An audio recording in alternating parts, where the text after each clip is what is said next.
I'm Declan McIntyre, I'm GMB Southern Regional Organiser. Yeah. And what are you striking for today?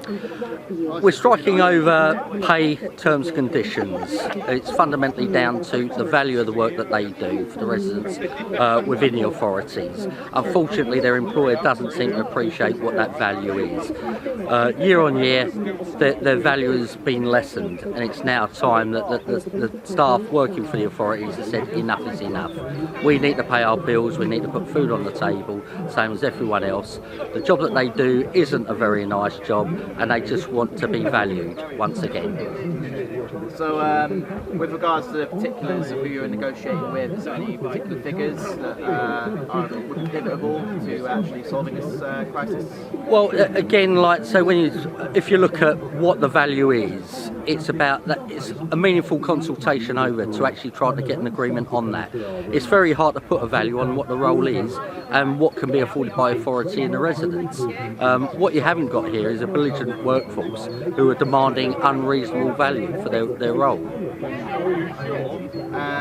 If this strike was to roll over, do you anticipate that it would be worth extending it? At this moment, the dispute took a long time to get here. Unfortunately, because of those in power, they're unwilling to negotiate with a representative union, where, again, the voice isn't being heard of the workers. At this stage, they've still not engaged with us around pay talks. We've been on 2 weeks' notice on action for a period of 2 weeks. That's now been extended to go on for a month. Hopefully, they will start appreciating the staff that they've got, our members, are going to stay out until this matter's resolved. On that notion of talks, Adur and Worthing. Adur and Worthing claims that they have actually reached out to GMB for talks. I mean, is there any truth to that? I mean, what's your experience? They've not properly looked to engage within talks. It's as simple as that. That until they're willing to do that and sit round the table to discuss these issues, they're not going to get resolved. Yeah, the council, like an official capacity. it's got to be done in an official capacity. We're here representing a vast majority of the staff that they have working here. Hey, sorry about that. They've got to be here talking to the representatives. The vast majority of staff are GMB members. Until they engage with us formally, this isn't going to get resolved. And they're not willing to do that. They've been extremely resistant. We can see there's a bit of sort of light coming at the end of this tunnel, where hopefully we will be able to get around that table and get this matter resolved. Not only just for the staff here, but also for the residents that they support. Until that happens and the council actually then become meaningful in their actions and not just the sort of propaganda they're putting out, which is false, incorrect and misleading, until that's done, this isn't going to get resolved. And they've made the claims, I've spoken to a bunch of your workers here today, about the claim that Unison is actually the actual recognised union in this particular case. The Unison are the recognised trade union for the authority. What isn't the issue is they're not representative of the staff. The vast majority of staff are GMB members, and the council have done everything in their power to stop allowing us there to represent their staff, our members.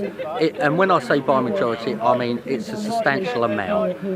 That they're looking at a handful of members at maximum that are sort of represented here, which the council will engage on, where we're looking at another 70 members of staff that they're not willing to listen to. They don't have a say in any of the processes that Unison are doing on behalf of staff here.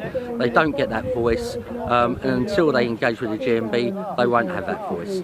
The only thing they can do is engage with their representative union.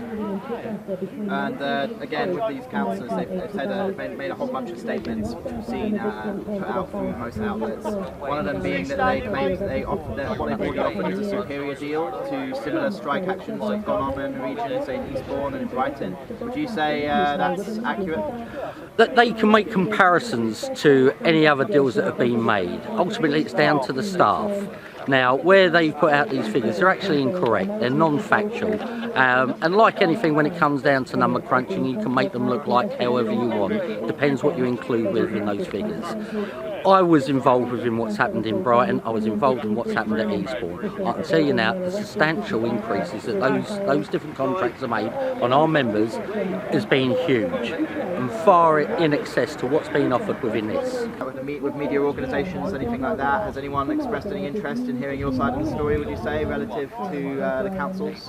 Yeah, as far as the media information that's gone out, again, there's always two sides to every story. I always feel that, unfortunately, our side is diminished when it comes to that. It's like anything, it's about having that story. Ultimately, what we do know is that story will turn around, where the actual day-to-day impact of what happens to the individuals working here will come through. And that's a true story. You don't have a group of people losing money to take industrial action for the pleasure of it. There's always those concerns, and it's not cutting off your nose to spite your face. It's about looking forward, that longer sort of thing, about how you can survive carrying on with that job. They don't want to leave it, they love the job that they do, but unfortunately there is people that are leaving this contract because they cannot afford to continue working here. It's a disgusting state. Now, what, as I said, comes out is we do have the stories here of people that are actually having to use food banks. And when you get to those sort of stories, they do come out, and it's troubling. And it does prick the conscience of those people that do have empathy and understanding about what's going on with people that having to work full time and still being reliant on state and charitable benefits. It's disgusting.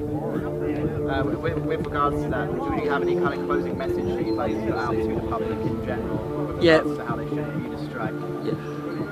I would ask anyone to look into the story here, the same as any other dispute.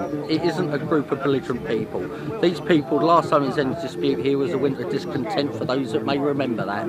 So these aren't people that are just sort of going out there to cause trouble and demand what they should be demanding. They're looking for reasonable treatment. I'd ask anyone to just support those people that are out there serving you.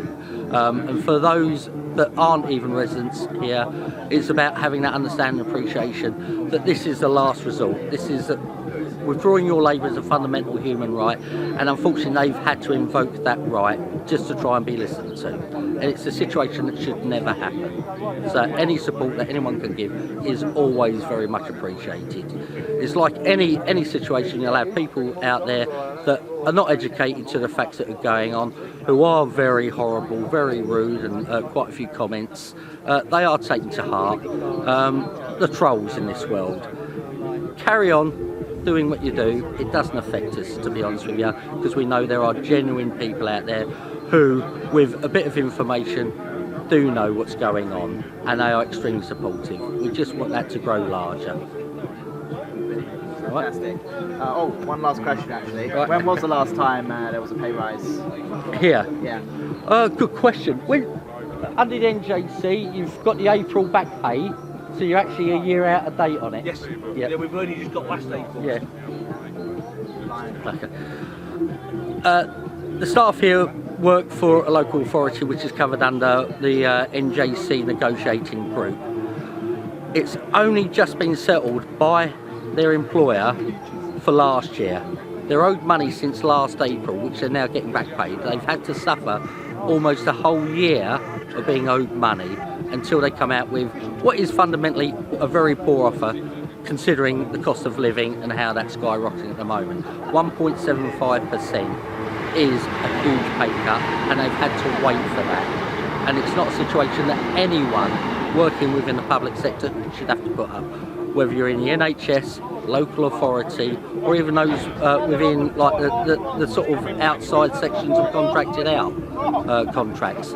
No one should ever be put in that situation where you're living hand to mouth, which is fundamentally what most people are doing nowadays. Right? No worries. Cheers for your Thank time. you very much. Hopefully you got that. Yeah, we got it all.